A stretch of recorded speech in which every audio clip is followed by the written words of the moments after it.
এখন যে জায়গায় দাঁড়িয়ে আছি, এই জায়গাটা হচ্ছে মহান মুক্তিযুদ্ধের 5 নং সাব সেক্টর, আমাদের বাসতলা।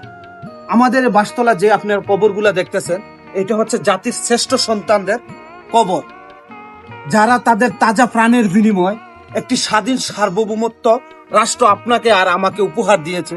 তারা আজকে কত শান্তিতে ঘুমিয়ে আছে, কিন্তু আমরা এই স্বাধীনতাটা কতটুকু রক্ষা করতে পারতেছি, এটা সম্পূর্ণ দায়িত্ব আপনার এবং আমার, এবং আমাদের পরবর্তী প্রজন্মকে কতটুকু স্বাধীন রাষ্ট্র এবং একটা সার্বভৌমত্ব রাষ্ট্র আমরা উপহার দিয়ে যেতে পারবো, এটা সম্পূর্ণ জিম্মাদার আপনি আর আমি।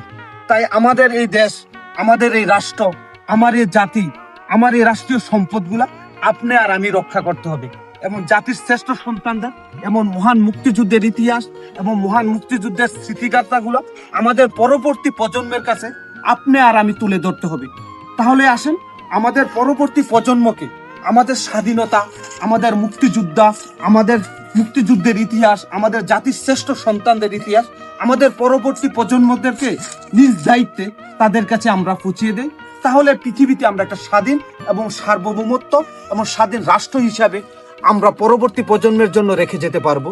তাই আসেন, আমরা মহান রবের কাছে দোয়া করি যেন আল্লাহ সুবহানাহু ওয়া তাআলা এই মহান মুক্তিযোদ্ধাদেরকে জান্নাতের সর্বোচ্চ মাকাম এবং সর্বোচ্চ সম্মানে ভূষিত করুন, এবং সর্বশ্রেষ্ঠ সন্তানদের জন্য আমরা সব সময় তাদের জন্য দোয়া করব। আমিন।